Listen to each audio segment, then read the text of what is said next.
सावधान। नमो हरिहन्ताणं नमो सीताणं नमो आयर्याणं नमो वर्षायाणं नमो नूनि सौविसाहुनं मङ्गलं भगवान् वीरो मङ्गलं गौतमोऽङ्गणे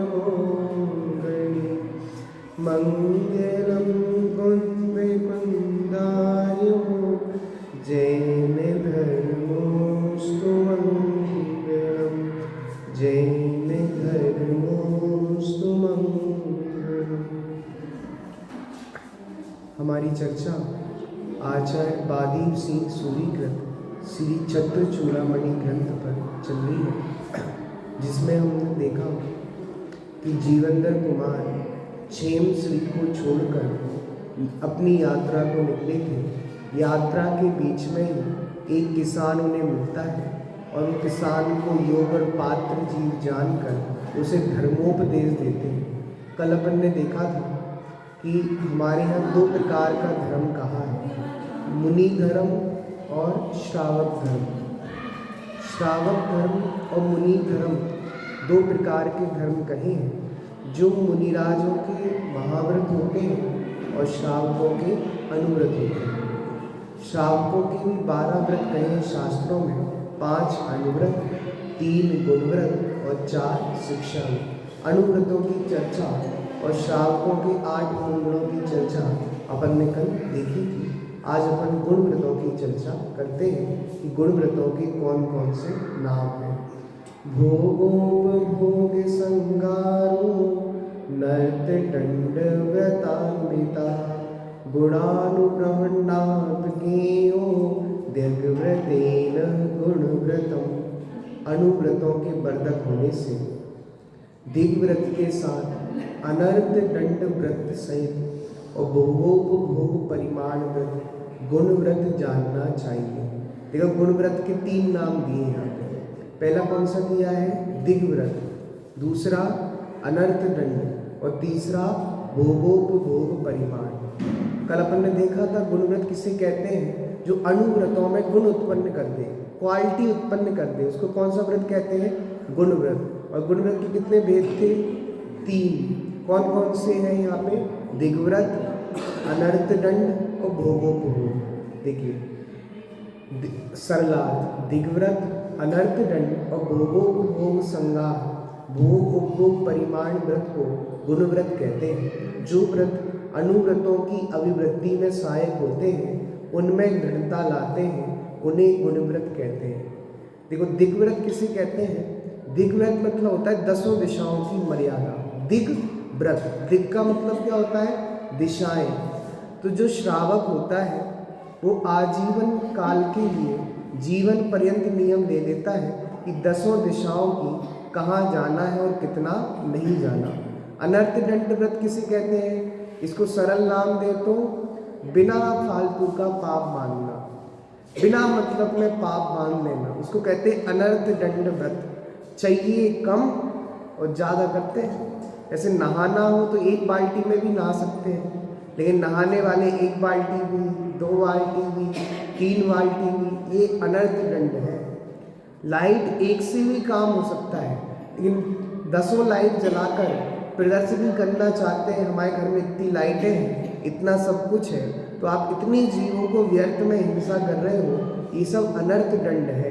पता ही नहीं चला आपने लाइट जलाई और चली छोड़ दी, पंखा चलाया और चला छोड़ दिया, हीटर चलाया चला छोड़ दिया, कितने जीव व्यर्थ में मर रहे। इसको कहते हैं अनर्थ दंड।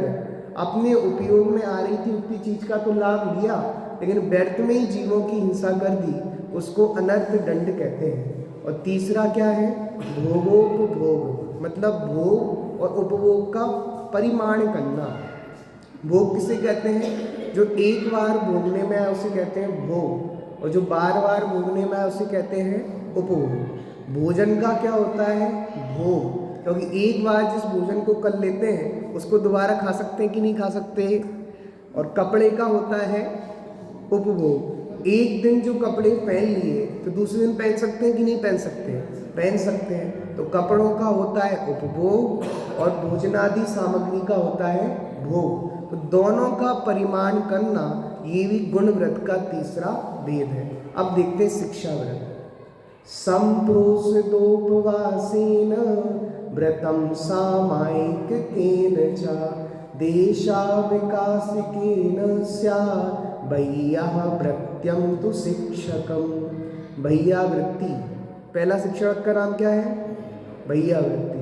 मतलब ये थोड़ा क्रम ऐसा है, प्रोषदोपवास सहित सामायिक और देशावकाशिक व्रत के साथ ये 4 शिक्षा व्रत कहे हैं। ये नाम थोड़े आगे पीछे हैं, बस समझ लेना। देखो, सबसे पहले कह रहे हैं प्रोषदोपवास या सामायिक ले लो। प्रोषदोपवास का मतलब क्या होता है? प्रोषद का मतलब होता है पर्व। प्रोषद का मतलब क्या होता है? पर्व। और उपवास का मतलब तो जानते ही हैं, अन्न का और जल का संपूर्ण त्याग कर देना, वो उपवास कहलाता है। चारों प्रकार के आहार का त्याग जिसमें होता है उसे उपवास कहते हैं। और ऐसा उपवास कब करना चाहिए? पर्व के दिनों में करना चाहिए। आपको बहुत अच्छी बात बताऊं, जितने भी पंचम गुण स्थानवर्ती जीव हैं उनको नियम है कि पर्व के दिनों में उपवास या एकासन करें। मुनिराज के लिए नियम नहीं है कि पर्व के दिनों में उपवास एकासन करें, लेकिन आरिकाओं के लिए नियम है कि पर्व के दिनों में अष्टमी और चतुर्दशी के जो शाश्वत पर्व हैं उनमें एकासन और उपवास करें।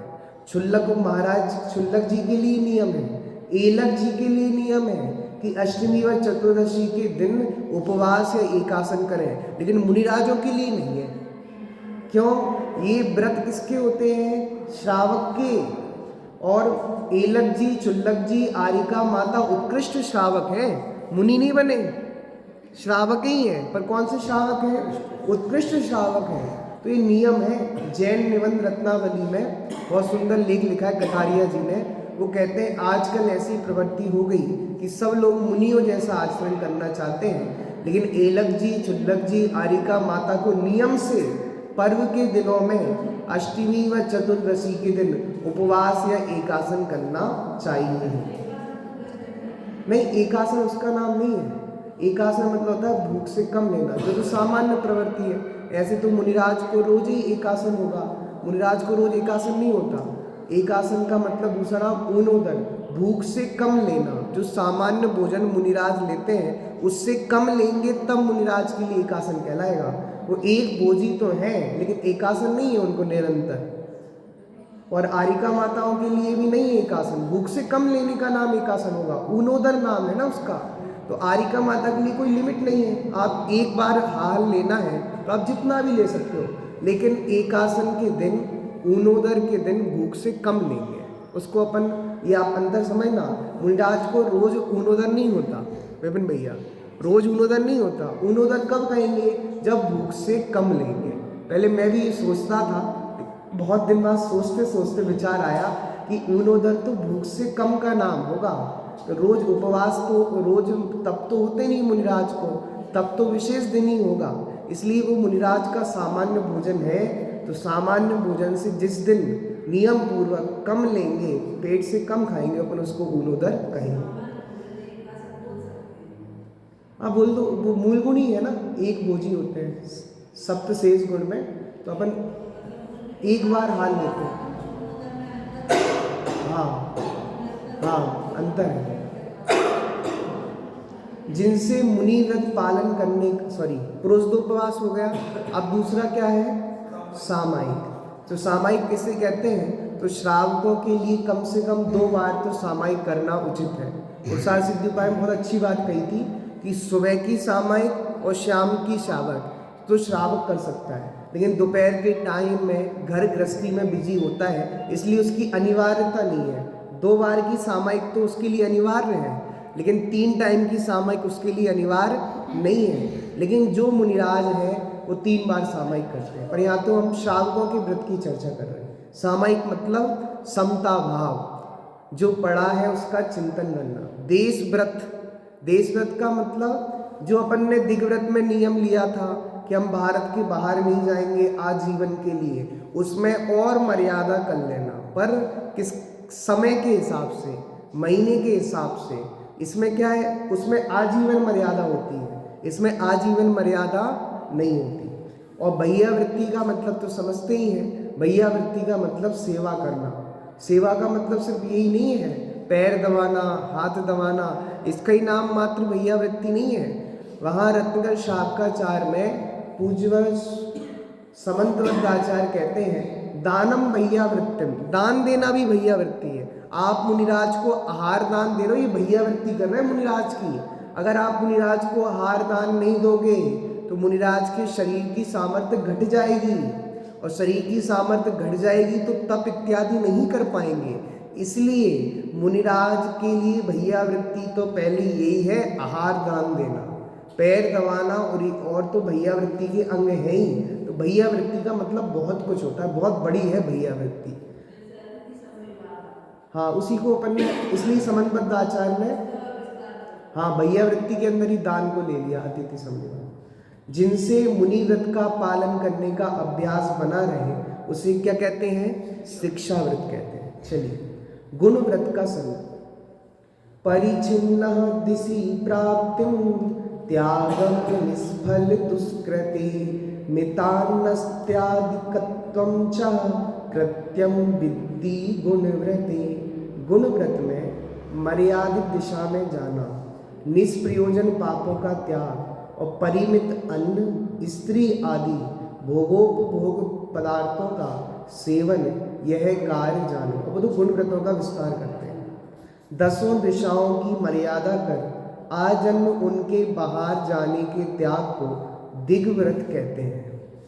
जैसे मैं आपको उदाहरण दिया, किसी ने नियम ले लिया, हम भारत के बाहर आजीवन जाने का त्याग, तो कौन सा व्रत कहलाएगा विपिन भाई, कौन सा कहलाएगा, दिग्व्रत। कौन सा व्रत, और दिग्व्रत की सबसे खास बात 10 दिशाओं का होता है, नीचे भी कितना जाना और ऊपर भी कितना जाना।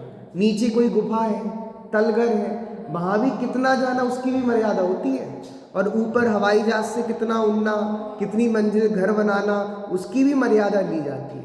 क्योंकि सामान्यतः तो 4 दिशाएं कहीं जाती हैं, लेकिन विशेष रूप से 10 दिशाएं होती हैं, पूर्व पश्चिम उत्तर दक्षिण ईशान नैऋत्य और आग्नेय वायव्य और ऊर्ध्व और अधोलोक। तो एक ऊर्ध्व और अधो कितनी दिशाएं हो गई, 10 दिशाएं हैं। तो 10 दिशाओं की मर्यादा लेनी पड़ती है। नीचे भी जाओगे तो कितना जाना है, कोई तलगर है बहुत नीचे है, कोई गुफाएं हैं बहुत नीचे है, तो नीचे की भी मर्यादा लेना और ऊपर की भी मर्यादा लेना। चलिए, अब दूसरा क्या है, निष्प्रयोजन पाप के त्याग को अनर्थ दंड व्रत कहते हैं। निष्प्रयोजन पाप करना, इसका और नीचे विस्तार आएगा। देखो, अन्न आदि भोग योग और स्त्री आदि उपभोग योग वस्तुओं का परिमाण मर्यादा करना सो भोगोपभोग परिमाण व्रत है।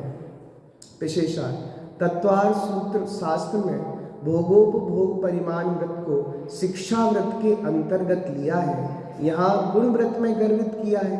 तत्वार्थ सूत्र शास्त्र में देश व्रत को गुण व्रतों में गर्वित किया है, यहाँ शिक्षा व्रत में लिया है। इस तरह से अंतर जानना। यहाँ क्या कर लिया, जो भोगोपभोग परिमाण व्रत था उसको किसमें सम्मिलित कर लिया, गुण व्रत में। कितने वेद कर दिए गुण व्रत के, 3। पहला क्या ले लिया यहाँ पे, दिग्व्रत, फिर अनर्थगण और फिर भोगोपभोग परिमाण व्रत। और तत्वार्थ सूत्र में भोगोपभोग परिमाण व्रत को किसमें लिया है, शिक्षा व्रत में। लेकिन अंतर क्या हो गया कि तत्वार्थ सूत्र में देश व्रत को गुण व्रत में लिया था और यहाँ किस में लिया है, शिक्षा व्रत में। देखो, बिना प्रयोजन किए जाने वाले पापों को अनर्थ दंड कहते हैं। अनर्थ दंड के 5 भेद हैं। सबसे पहला है पापोपदेश। कौन सा उपदेश, पाप उपदेश देना। बोलो, ये दुनिया इसमें ही चतुर है। बोलो, किसी को गर्मी लग रही हो तो आप कौन सा एसी यूज़ करना, कौन सा कूलर यूज़ करना, कौन सा पंखा यूज़ करना, इस दुनिया इसका ही उपदेश देती है। किसी का ऐसे मैदान डला हो तो कोई कहे आपका मैदान फालतू डला है, इसको गार्डन बना दो, बहुत अच्छे अच्छे फूल उगाओ। भैया, वो गार्डन बनेगा, उसमें फूलों की कटिंग होगी, इतने सारी जीवों की हिंसा होगी, उसका परसेंटेज आपको भी मिलेगा। भले ही वो गार्डन बनाकर आपको भूल जाए, आपको बुलाए नहीं, लेकिन पाप का हिस्सेदारी तो कौन हो? आप ही होंगे। हिंसा दान जितने भी उपकरण है हिंसा दान के, उनका दान देना वो भी कौन अनर्थ दंड है। चाहे बंदूक हो, चाहे चाकू हो, चाहे जितने भी साधन है हिंसा के, कोई मांगे उसको दे देना, वो भी क्या है? अनर्थ दंड है। इन जैसे सामानों की बिक्री भी नहीं करना। ये जैनियों के लिए व्यापार ही नहीं बताया कि आप बंदूक बेचो, तलवार बेचो, और भी जितने भी साधन है जिनसे हिंसा हो सकती है, ऐसे साधन किसी को देना वो अनर्थ दंड है। तीसरा क्या है? अपध्यान। अब क्या होता है, जब हम खाली बैठे रहते हैं ना, तो किसी के बारे में बुराई सोचते हैं। अपध्यान मतलब बुरा ध्यान, खोटा ध्यान। तो खाली दिमाग शैतान का घर। तो जब खाली बैठते हैं तो इसकी बुराई, उसकी बुराई, इसका कुछ, उसका कुछ आता ही है। तो आचार्य करें अनर्थ दंड है, व्यर्थ का पाप है, फिजूल का पाप बांध रहे और कुछ नहीं बांध रहे। दूसरों की बुराई करने से अपने ही नुकसान होगा, उसका सुधरना या नहीं सुधरना उसके भवितव्य पे। आगे दुश्रुति, अपन ने कल सुबह पढ़ा था ना, दुश्रुति। आप गलत बात सुनोगे, दूसरों की निंदा सुनोगे तो कान नहीं मिलेंगे, बहरे होगे पैदा। तो दुश्रुति का मतलब दूसरों की निंदा सुनना, दूसरों की बुराई सुनना, विकथाएं सुनना, ये अनर्थ दंड है। क्योंकि टाइम वेस्ट किस में कर रहे हो? दूसरों की बुराई सुनने में। और सबसे ज़्यादा दुश्रुति तो पता है क्यों होती है? कवि सम्मेलन सुनने में। बोलो, कवि सम्मेलन के लिए लोगों को बोलो, 3-3 घंटे सुनने तैयार है, रात भर बैठने तैयार है, और प्रवचन आधा घंटा बहुत हो गया, पौन घंटा बहुत हो गया, 1 घंटा तो बाप रे बाप, इतना नहीं सुन सकते हम। और कवि सम्मेलन दुश्रुति। शर्मा जी का शो सुनना, कपिल शर्मा जी का शो, बोलो दुश्रुति। ये सब दुश्रुति है। फालतू की बातें सुनने के लिए समय है, और चीज सुनने को समय नहीं है, ये अनर्थ दंड है। प्रमादचर्या, प्रमाद रूप चर्या करना, वो भी अनर्थ दंड। इस प्रकार 5 भेद किए हैं। इनका अर्थ उनके नामों से स्पष्ट होता है, विशेष अर्थ अन्य शाखाचार ग्रंथों से जानना। अब शिक्षागत, ये शिक्षा किसको दे रहे हैं? किसान को। ये मत भूल जाओ, नहीं तो आप कहानी भूल जाओगे, नहीं तो आपका वो कौन सा शाखाचार ग्रंथ आ गया।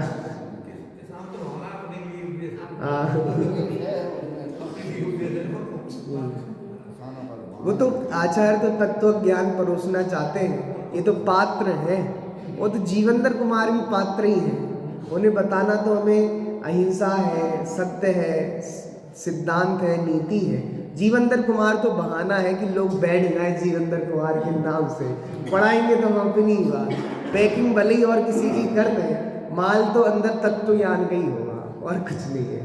संचारस्यावधिर नित्यम सचिन्नः चात्म भावना दानदैरुपवासस्य परवादिष्वन्यताकृति।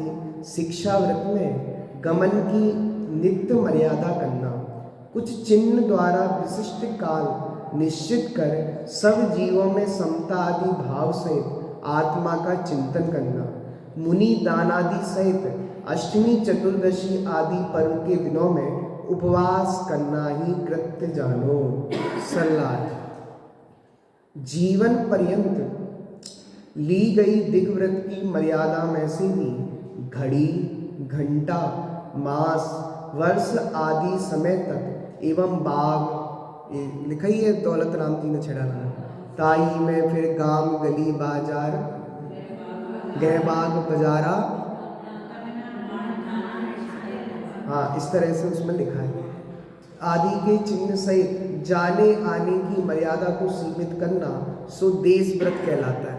दिग्व्रत क्या था?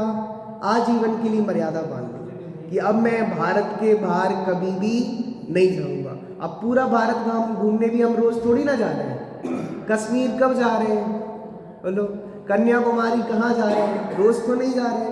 तो भैया रोज नहीं जा रहे हैं तो जो मर्यादा लिए ना उसको और सीमित कर लो, पर कुछ समय के लिए।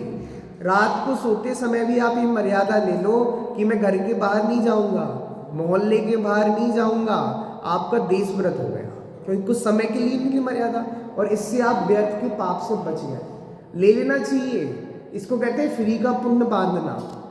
और पता है हम फ्री का पाप बांधते 24 घंटे, हमें पूरे विश्व को घूमने का पाप लग रहा है बैठे बैठे। क्योंकि आसक्ति है ना, इच्छा ही मूल पाप का कारण है। तो अंदर में बैठा है, एक बार कोई वर्ल्ड टूर का चांस लग जाए, जिसका व्यापार करते हैं, मान लो आप किसी चीज़ का व्यापार करते हो, तो आपको कंपनी भेजती है दुबई जाने के लिए, तो आपको लगता है यार अपन नियम अभी नहीं लेते, कभी कंपनी से कोई ऑफर आ गया तो, और कहीं दुबई घूमने का चक्कर लग गया तो, बोलो तो बात समझ में आ रही है। तो अंदर ही अंदर कहीं इच्छा बैठी, एक बार विदेश घूमे आए फिर नहीं जाएंगे, एक बार घूम गया है। कहीं पता चला अमेरिका में पंच कल्याणक हो रहा है, चलो ऐसा हो तो आप समझ रहे हैं बात को, कि अंदर में विदेश घूमने की इच्छा बैठी है, और जाएंगे कभी भी नहीं, जिंदगी में ही नहीं, लेकिन पाप पूरे वर्ल्ड टूर का लग रहा है। पूरे जितने देश हैं 200-250 देश सब, अरे और 200-250 छोड़ो, तीनों लोक में गमन करने का पाप लग रहा है। तीनों लोकों में, नरक कभी जाएगा नहीं जीव मनुष्य पर्याय में, स्वर्ग कभी जाएगा नहीं, पर इच्छा बैठी ना, साइंटिस्टों में इच्छा बैठी, मंगल ग्रह पे जाएंगे। कौन से ग्रह पे जाएंगे बेटा? मंगल ग्रह पे नहीं जाओगे, पाप कमा रहे हो मंगल ग्रह का।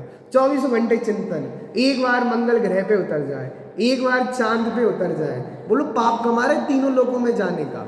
जा नहीं पाएंगे जिंदगी मंगल ग्रह पे और चांद पे, पाप करे। इसको कहते हैं जो जीव दिग्व्रत ले ले, देश व्रत ले ले, तो व्यर्थ के पाप से बच जाता है। और ये तो नियम बड़ा सिंपल है, इसमें कुछ करना नहीं है। आप जब सो रहे हो नियम ले लो, हम अपने घर के बाहर नहीं जाएंगे। कितना सिंपल नियम है। आपको पूरे वर्ल्ड टूर का जो पाप लग रहा था वो नहीं लगेगा। नियम ले लो भैया। अब सर्दी पड़ रही है 2 महीने की, हम भारत के बाहर नहीं जाएंगे, 2-4 प्रदेशों में ही जाएंगे।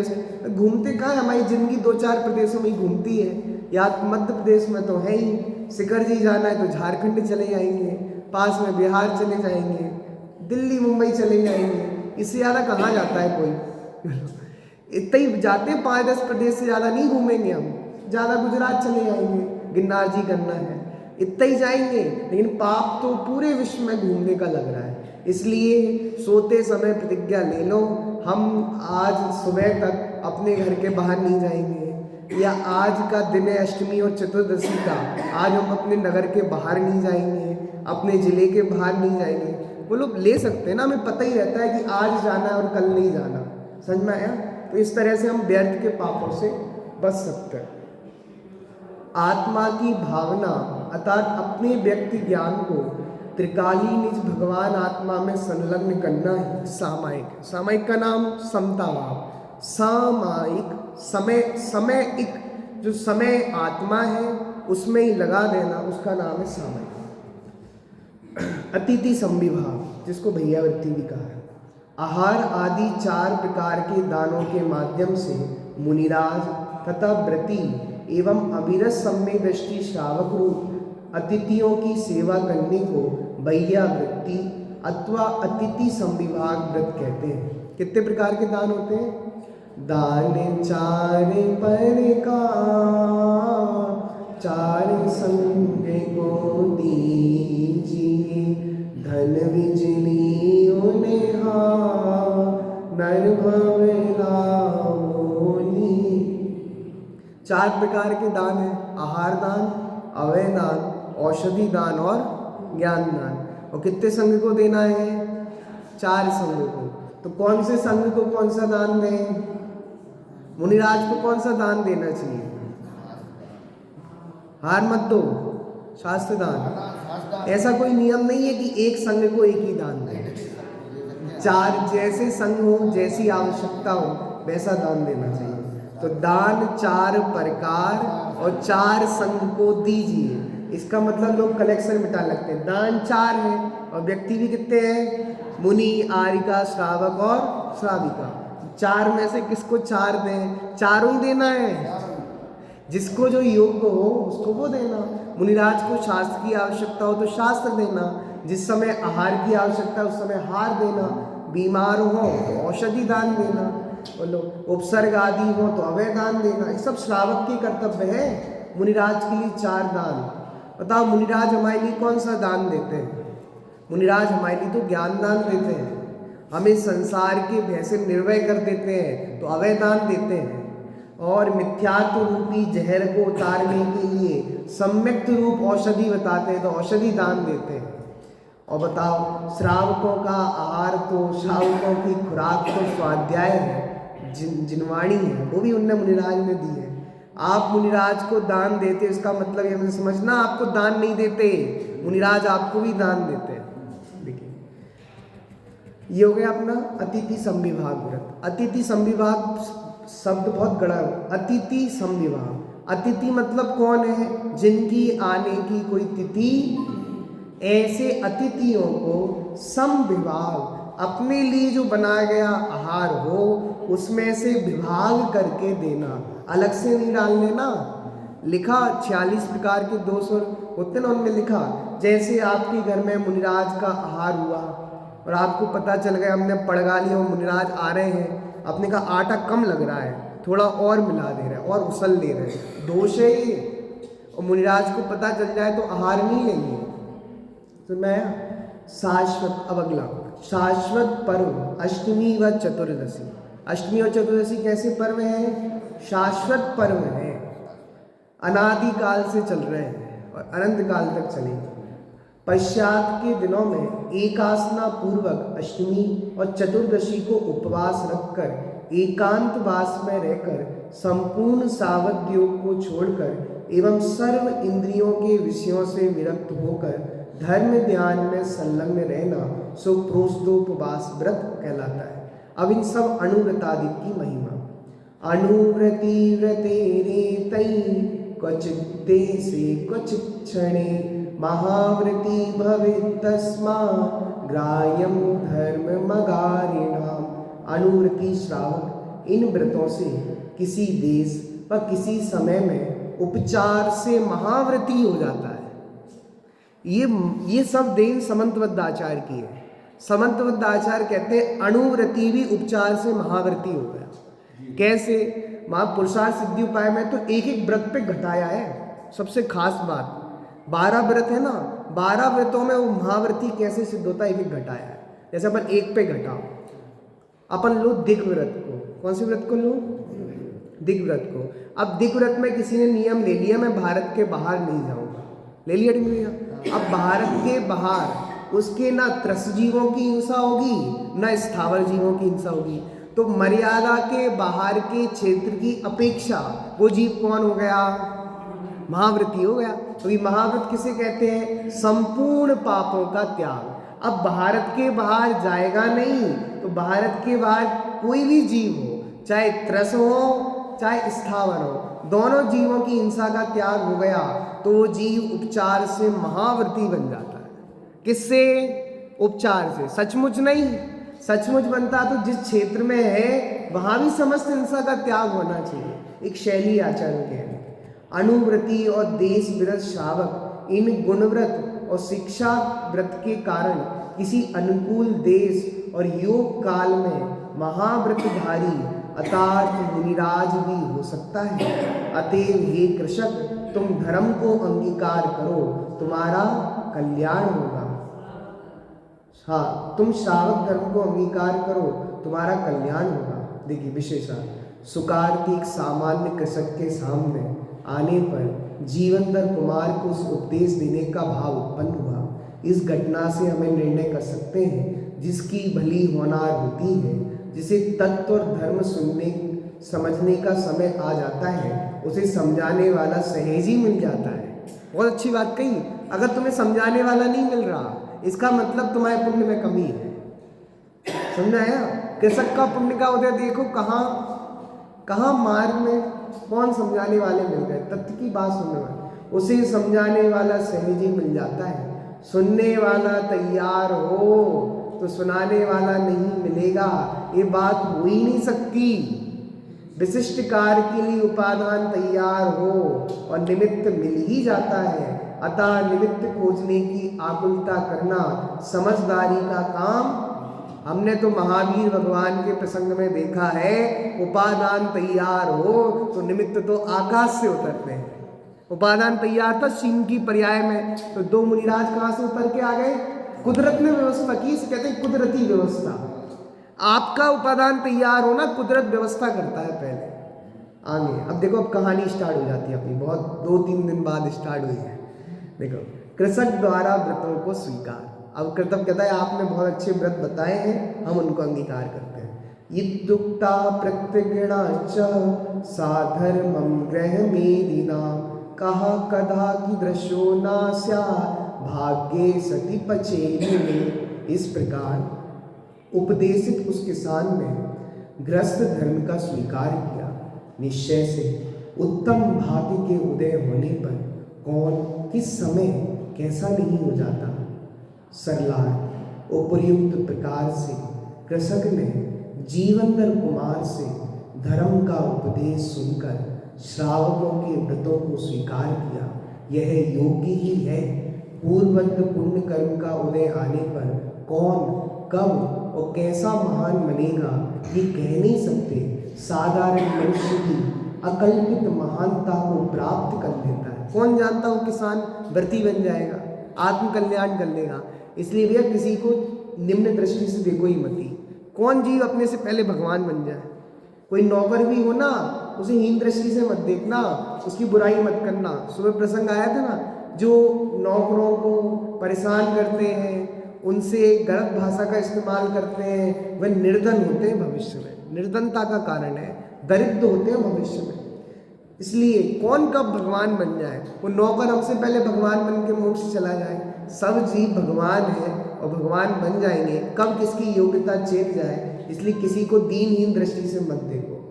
एक कृषक व्रती श्रावक हो गया, एक अजैन मनुष्य जैन ही नहीं व्रती जैन हो गया। वाह! प्रत्येक आत्मा स्वभाव से तो भगवान है ही, वह पुरुषार्थ पूर्वक पर्याय में भी सिद्ध अवस्था प्रकट करने की पर्यायगत योग्यता भी प्राप्त कर सकता है। जहाँ ऐसी अलौकिक योग्यता प्रत्येक जीव में है, तो सामान्य कृषक का व्रती श्रावक होने में विशेष आश्चर्य नहीं होना चाहिए। अरे व्यक्ति भगवान बन सकता है, व्रती बन गया, उसमें क्या आश्चर्य है। बाह्य अनुकूल संयोग मिलने से जीव का कुछ कर्तव्य नहीं है, वह तो पूर्ववत पुण्य के उदय अनुसार होता है। प्रवचन का सुनना पुण्य के उदय से होता है और प्रवचन को अपने में बिटालना पुरुषार्थ का काम है। देखो, अत्यादरान् जायः ममो महितानि विविद्धौ नादाने किंतु दाने सताम तुष्यति मां समा। देखो एक चित्र, जीवनधर कुमार क्षेम श्री को छोड़ के आ गए थे, सोते सोते छोड़ के आ गए बिना बताए। अब वो आभूषण वगैरह तो पहने ही थे उनने, तो उन्हें आभूषणों को दान देने का विचार किया था। और तब उनको एक किसान दिख गया था, पूरा उपदेश दिया, अब उसको आभूषण दान देते हैं। देखिए, सब्र का फल मीठा होता है। उसका पूरा प्रवचन सुनते हैं, फिर आभूषण मिल जाएंगे।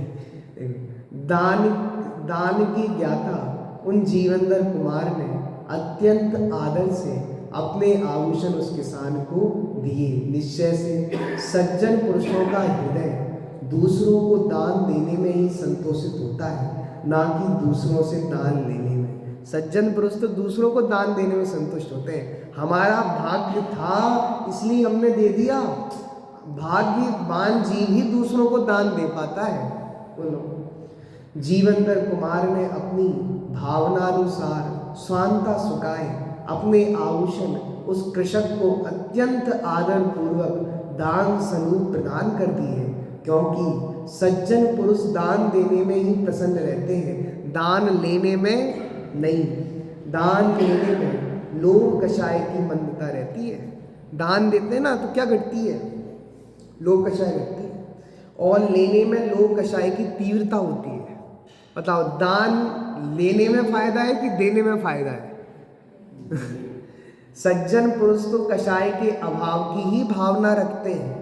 यदि कषायों का अभाव करने रूप सर्वोत्कृष्ट कार्य नहीं बन पाए तो कषाय की मंदता को ही अपेक्षाकृत अच्छा मानते हैं। अब सज्जन तो कषाय को मिटाना ही चाहते हैं, रखना ही नहीं चाहते। अब ऐसी परिस्थिति की संपूर्ण कषाय अभाव नहीं हो पा रही, तो कषाय को क्या कर दो, मंद। तो दान है, पूजा है, भक्ति है, स्वाध्याय है, ये कषायों को मंद करने के स्थान है।